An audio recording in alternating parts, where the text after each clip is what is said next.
Bien, mesdames, messieurs, bonsoir. Merci de vous être déplacés pour cette soirée de bilan de mandature. J'ai salué bon nombre d'entre vous. Je m'excuse par avance pour celles et ceux que je n'ai pas été personnellement salué. En tous les cas, merci de vous être déplacés pour cette soirée pour laquelle j'ai convié, entre autres, celles et ceux qui ont participé à cette mandature, pas que d'ailleurs, puisque certaines des personnes qui m'accompagnent ce soir sont déjà dans l'aventure politique locale depuis de nombreuses années. Et je vais commencer d'ailleurs par présenter François Daire, donc, qui était adjoint au sport et à la culture, et qui d'ailleurs a été l'instigateur de cette aventure politique qui a pris naissance dans les années 2006. Lourde responsabilité, si on est là ce soir. François Culleux, donc, qui était chargé des affaires scolaires, entre autres, puisque le mandat a évolué entre ce qu'ont pu faire les uns et les autres. François, pour mémoire, a été président de la CAP de nombreuses années. Éric Flessel, qu'on ne présente plus, qui est en charge de la culture, à qui on doit de très très belles animations sur la ville. Delphine Schlegel, qui est en charge l'urbain, les travaux, les trottoirs. Plein de questions à lui poser. Agnès Poncelin, la locale de l'étape, puisqu'elle est née ici, à Gournay-sur-Marne, il y a déjà quelques années. Ça nous renvoie au siècle d'avant. J'en dirai pas plus. Elle était première adjointe et elle nous parlera de sa vision des inondations tout à l'heure avec bonheur, ça en fera sourire certainement quelques-uns. Maria Miranda, qui fut conseillère municipale, déléguée à l'action sociale, qui fut sur toute la durée de la mandature, elle n'est pas encore terminée, qui a une singularité, c'est que, comme elle est portugaise, elle n'a jamais pu être conseillère officiellement déléguée ou adjointe, mais sinon, c'était une affaire qui roulait. Les règles ne le permettent pas encore. Claude Mazard, celui qui a voulu augmenter les impôts, je ne lui ai pas permis de le faire. J'espère que vous insisterez ce soir pour qu'il ne les augmente pas lors de la prochaine mandature. C'est même pas vrai. C'est même pas vrai, dit-il. Il n'a pas de micro pour l'instant. Ingrid Pinchon, qui a eu la lourde tâche d'assumer pendant une grande partie de la mandature tout ce qui tourne autour de la jeunesse, que ce soit les affaires scolaires, la petite enfance, le RAM, j'en passe certainement, mais elle aura l'occasion de le préciser si elle le souhaite. Son activité professionnelle a fait que, elle a changé un peu son fusil d'épaule, un peu moins disponible, mais en tous les cas, elle a assumé une délégation très importante pour une grosse partie de la mandature. Et enfin, Éric Fournier, qui est conseiller municipal délégué à la mobilité, à la circulation, au stationnement. Donc lorsque vous avez un problème dans votre rue, allez voir le petit bonhomme. En plus, il travaille aux impôts. Si jamais derrière, il y a des choses qui ne sont pas faites de manière réglementaire, au moins vous saurez pourquoi. Bien. En tous les cas, on a choisi de vous présenter ce soir un bilan de la mandature, donner quelques pistes aussi sur ce qu'on va vous proposer pour les années à venir. Mais il nous semblait important déjà d'avoir le temps et de prendre le temps de revenir sur la manière dont on a construit ces 6 ans. Premier point, c'est déjà le contexte financier qui nous semble déterminant et important. C'est que c'est ce qui va nous permettre, en tous les cas, ce qui va vous permettre, mais je dis nous permettre, de comprendre de quelle manière on peut orchestrer, penser les investissements, penser le fonctionnement de notre ville. Il y a des choses qui sont contraintes, et notamment le budget financier, puisque la ressource principale et la plus importante, c'est nos impôts. Et vous savez que sur Gournay-sur-Marne, les impôts sont élevés, et depuis de nombreuses années, même si depuis 2012, M. Bernard Livian, qui fut l'ancien maire adjoint en charge des finances, peut intervenir s'il le souhaite. En tous les cas, ça fait 2 ans avant, je crois, notre arrivée que les impôts n'avaient pas augmenté, mais les taux et les bases sont élevés sur la ville, et c'est une des raisons qui nous a invités d'ailleurs à ne rien modifier par rapport à ça. Vous retrouverez ces informations dans un tract, ça doit être la lettre 8.8, d'ailleurs c'est la dernière lettre qui sera diffusée le week-end qui va précédé le 15, premier tour je crois. En tous les cas, vous retrouverez avec des informations complémentaires des précisions sur la manière dont le budget a été exécuté pendant ces 6 années. Il y a quand même des points qu'on souhaitait mettre en évidence. J'ai dit qu'on n'avait pas augmenté les impôts et vous avez pu le vérifier.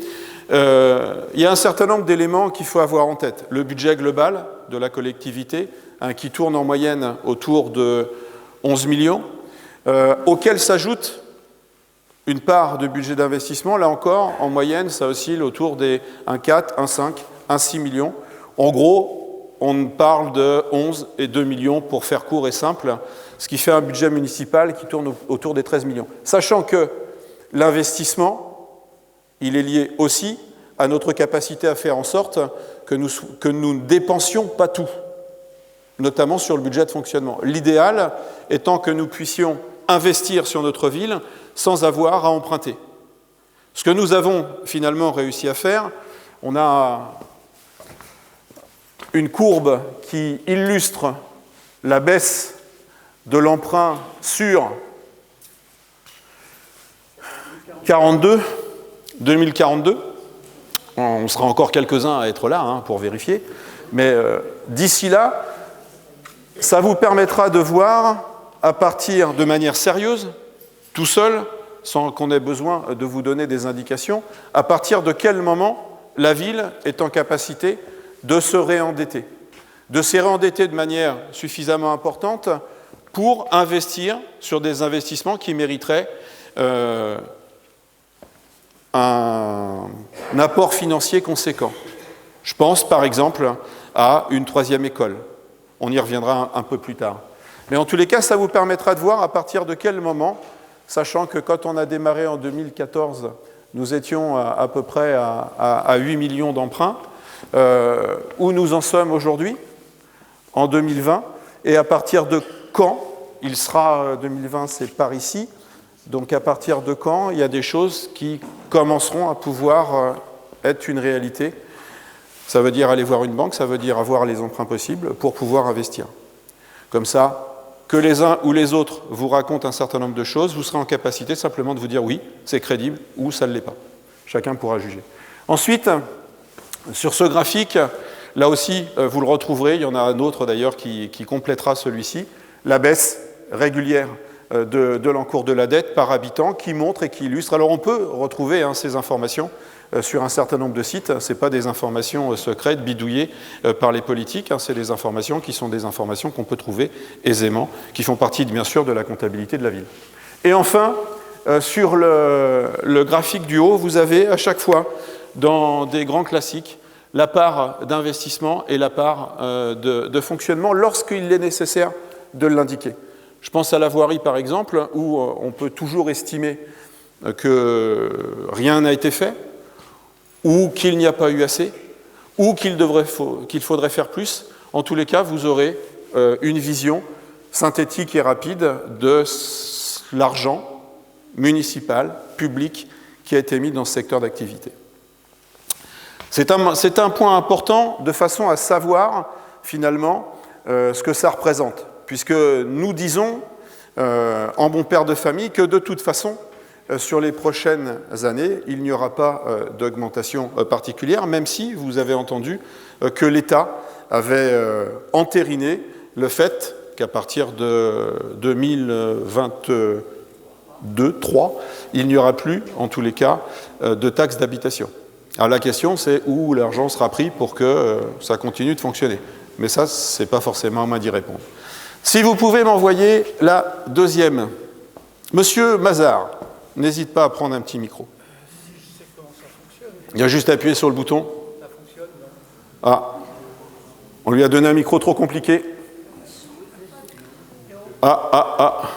Madame Schlegel se déplace.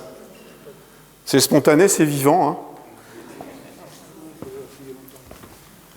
Ça fonctionne, non ? Non, ça ne fonctionne pas. Parle dans le micro. S'il vous plaît. Voilà. Il y a quelqu'un ? Oui, merci.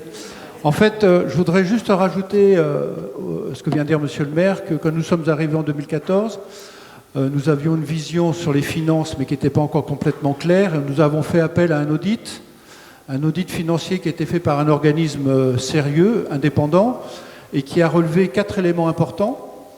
Le premier élément important, c'est que la ville a vécu un peu au-dessus de ses moyens les années précédentes avant notre arrivée. C'était la première chose, le premier constat. La deuxième, c'est qu'il fallait absolument baisser la dette et baisser les charges de personnel qui étaient très élevées.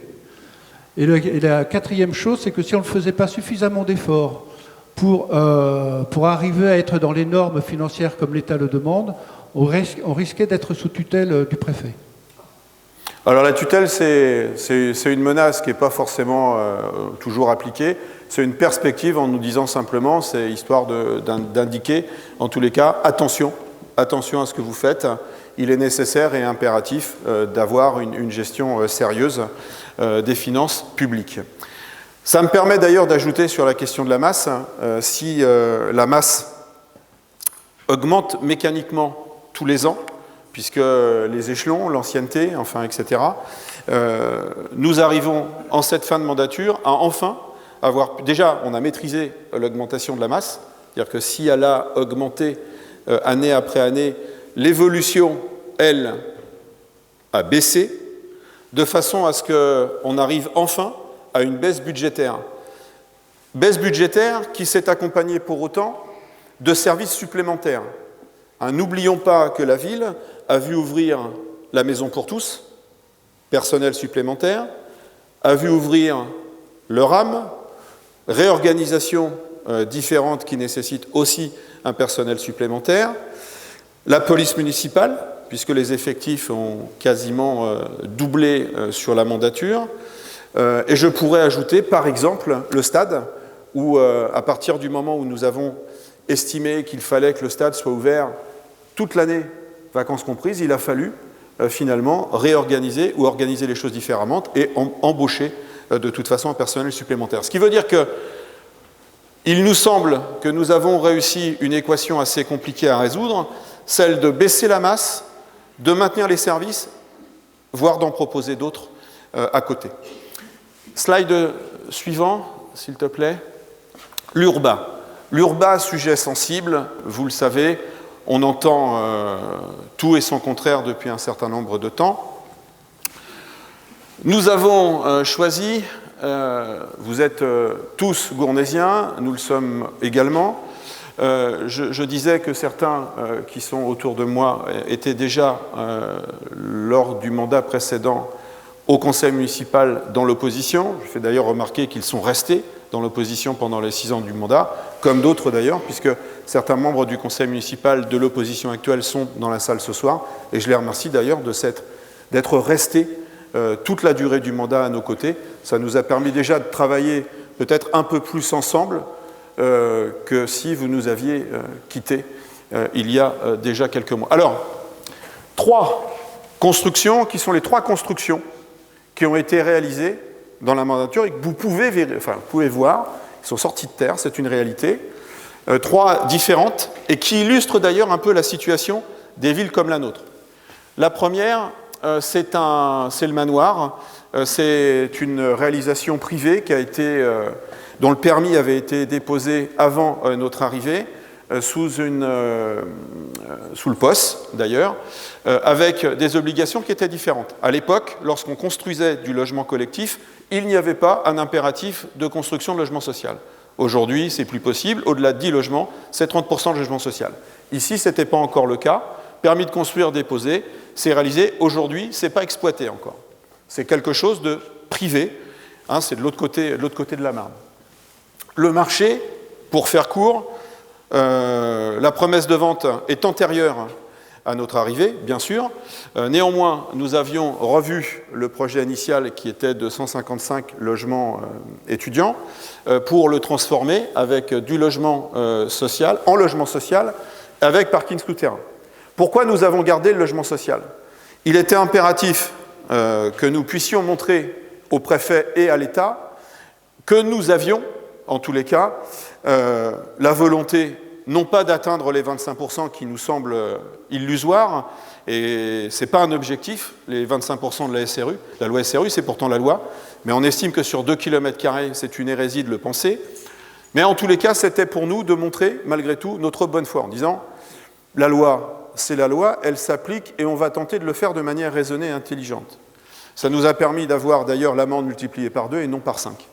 À l'époque, elle était de 88 000 euros et c'est passé à 160, 170 000 euros. À côté, bon exemple de ce que c'est quand on est carencé. Donc 2014, on est carencé, le préfet reprend le droit de préemption, d'où cette construction. La différence entre lorsque le droit de préemption est pris et lorsque l'État préempte et qu'elle construit, elle ne construit que du social, 100% social. La règle que j'ai évoquée précédemment ne vaut pas. Et il y a des promoteurs d'ailleurs qui achètent des terrains pour y faire simplement du social et pas de l'accès à la propriété. Donc 3 exemples et 3 seuls exemples.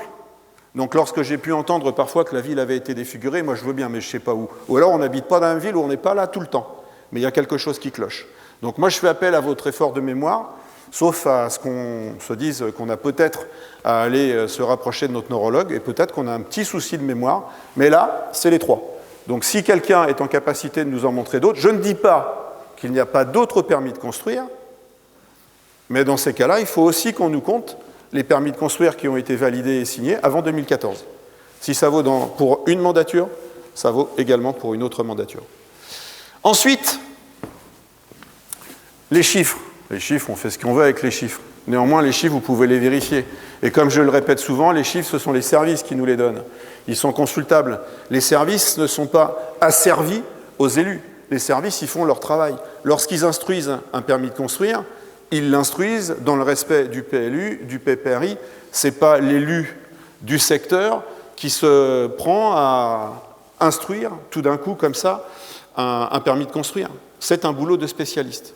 Par contre, derrière, c'est nous qui signons. J'y reviendrai tout à l'heure, très rapidement. Donc là, vous avez l'ensemble des logements qui ont été construits. On pourra s'accorder sur le fait que finalement, il n'y a pas tant de différence. Par contre, ce qui change, c'est qu'à partir de là, dès qu'on a du collectif, il y a forcément du social, ce qui n'apparaissait pas auparavant. Ce qui d'ailleurs gêne certains d'entre nous, à juste raison ou pas, et on peut l'entendre et on peut en discuter, mais c'est un point crucial de la différence, sachant que dans ces 390, il y a quand même 55 réalisations liées à la préemption. Vous faites la différence et vous faites le compte, et voyons qui a urbanisé, qui a construit.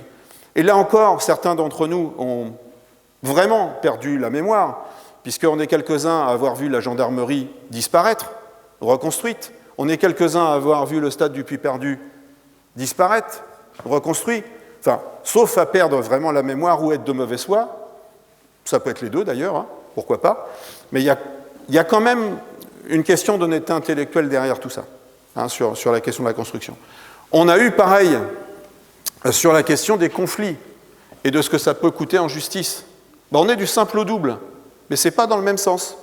C'est qu'en fait, le double, sur les recours et sur les dépenses liées au recours, c'est ici par rapport à ici.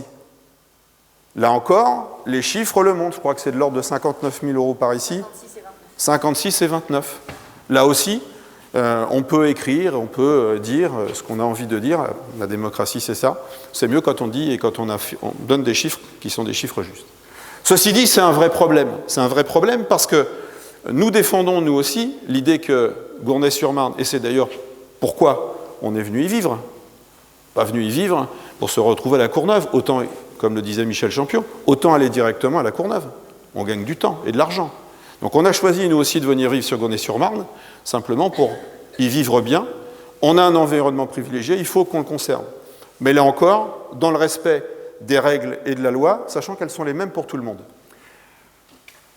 Donc sur ces questions-là, on a d'ailleurs une difficulté du moment, un rendu de justice d'un juge du tribunal administratif donc, qui a cassé un permis de construire en bord de Marne sur l'article R111-2 qui parle de la mise en danger.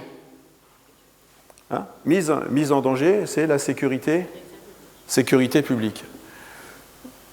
Il faut qu'on quitte la ville. Hein. Nous sommes en danger. Moi, je vous invite à vendre vos biens, s'ils n'ont pas trop perdu, et à aller vivre sur les villes d'à côté.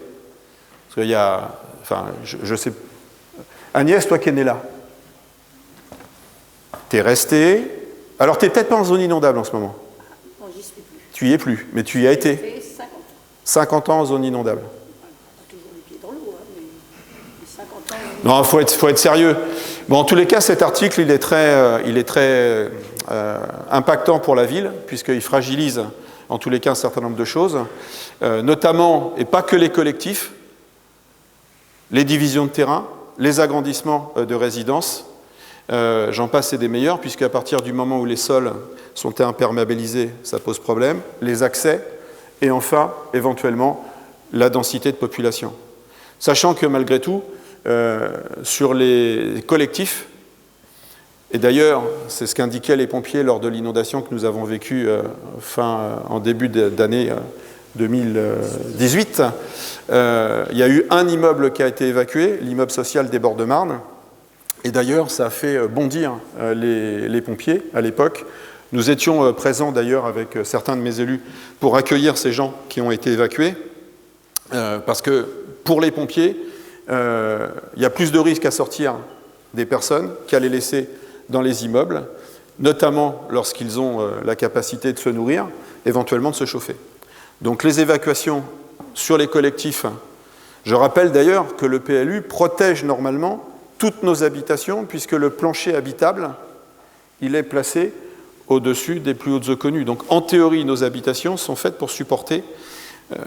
Alors on peut ne pas y croire. Moi je pense que le juge et la juge s'est un peu emballée, partant du principe qu'il y a un certain nombre d'événements et d'incidents liés certainement aux soucis climatiques qui l'ont invité peut-être à prendre une décision qui fragilise énormément nos décisions. Sachant que le préfet a confirmé dans un courrier récent que oui, le PPRI était toujours la seule base permettant de valider une construction. Le PLU, bien sûr, il n'est pas remis en cause de toute façon, mais le PPRI tel qu'il est là. Sachant que, pour la petite histoire, Chelles, qui est situé juste en face, il n'y a pas de PPRI sur le 77 et sur Chelles en particulier. Ils instruisent avec le nôtre. Et ils ont pourtant une zone inondable qui est aussi très très importante. C'est info Dixit Brice Rabas, le maire de Chelles. Ensuite, n'hésitez pas à compléter ce cas échéant. Le cadre de vie. Donc on reste un petit peu dans ce qu'on vient d'évoquer rapidement. Le cadre de vie, c'est ce qui finalement fait qu'on se trouve bien sur notre ville. C'est ce qui nous a invités à y venir, c'est forcément la Marne et ses attraits. C'est ce parc magnifique qui est le parc de la mairie, qui d'ailleurs est resté aussi beau malgré les événements qui s'y sont installés, ces événements réguliers. On a choisi de mettre en évidence quelques petites choses comme ça. On n'est pas peu fiers de cette petite aire de jeu, parce que je rappelle qu'avant notre arrivée, il n'y avait pas d'aire de jeu pour les enfants, mine de rien. Sa situation et sa localisation près de l'école du château permet aux familles de sortir, de prendre le temps, quand il fait beau, on goûte, les enfants jouent, etc. Pour peu que les abords soient propres, je le concède bien volontiers, ce qui est globalement plutôt le cas. Ensuite, c'est de tenter, d'ici ou là, d'installer des bancs. Il faut qu'on puisse s'asseoir. Le parc, c'est un lieu magique, mais encore faut-il qu'on puisse s'y installer. C'est le cas, je crois qu'on a dû installer une dizaine de bancs. Si on n'y est pas à 10, on ne doit pas en être très loin. À la demande des anciens, d'ailleurs, qui m'avaient interpellé aussi, en me disant les Bords de Marne, t'es gentil, c'est facile, c'est bien, c'est très joli, mais bon, ça serait bien qu'on puisse aussi de temps en temps faire une pause et s'y asseoir. Et c'est vrai qu'il en manquait des bancs sur les Bords de Marne. Je rappelle que les Bords de Marne, d'ailleurs, la gestion des Bords de Marne, normalement, est du domaine du conseil départemental. On s'en occupe, parce que si on ne le fait pas, il ne se passera rien. Alors des fois, c'est pas top. Je me suis fait interpeller d'ailleurs dimanche dernier sur la propreté. D'ailleurs, la balayeuse est passée. Bon, l'eau n'est pas encore sur la piste cyclable, mais elle a été nettoyée au moins en début de semaine. Bon, le cadre de vie, c'est aussi ça. Mais ces petites choses n'existaient pas forcément. C'est des trucs tout bêtes parfois.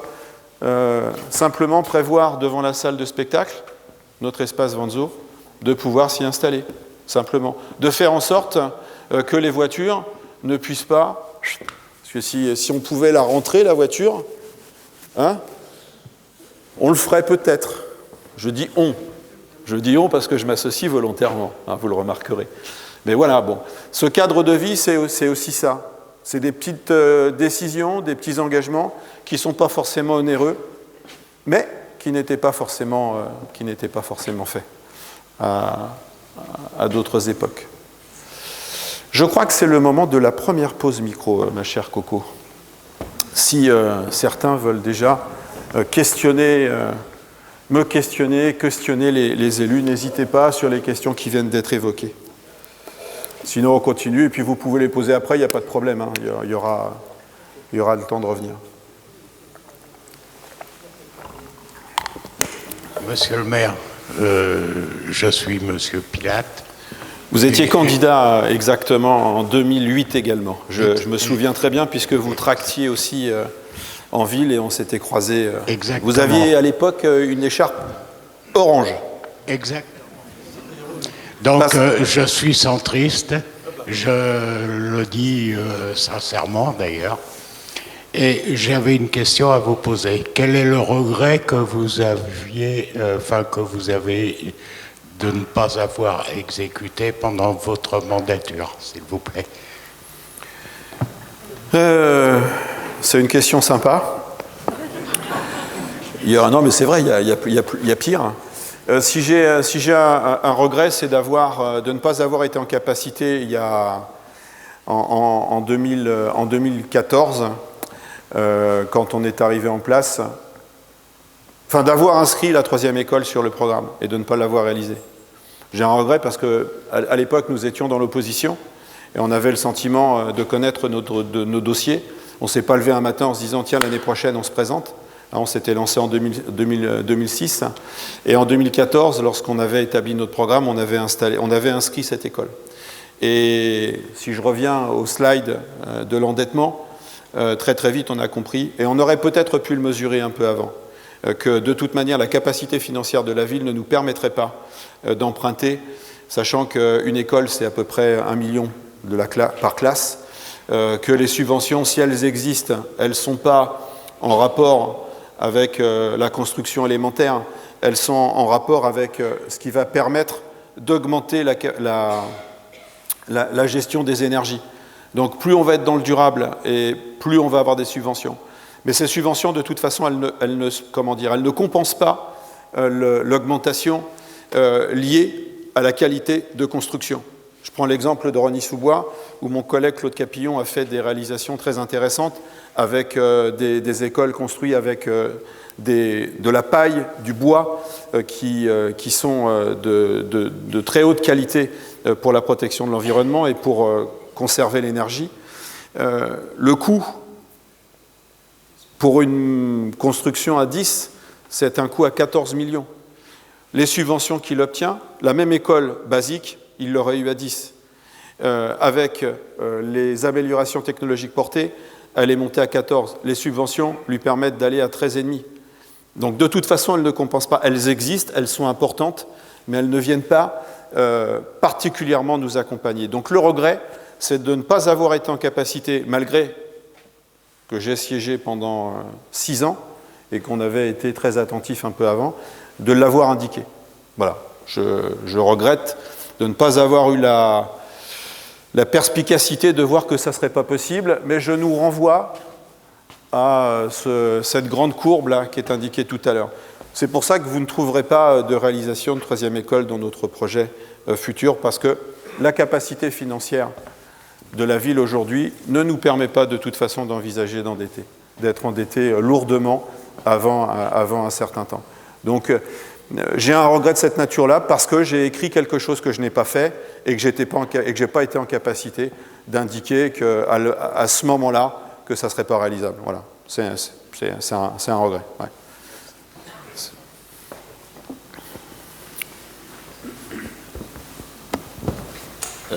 Du coup, sur le sujet de l'école aujourd'hui, quelle est la situation? Est-ce qu'elle peut accepter des nouveaux enfants? Alors, j'y reviendrai puisqu'il y a un sujet, il y a un slide, l'école, on va en parler un peu plus tard. Là, on fait une première pause sur les questions qui viennent d'être évoquées, donc on vous redonnera le micro sans problème. Ça fait partie, et d'ailleurs, sur l'école, on sera plutôt sur de l'agrandissement. Bien, on va continuer, puis il y a peut-être des questions qui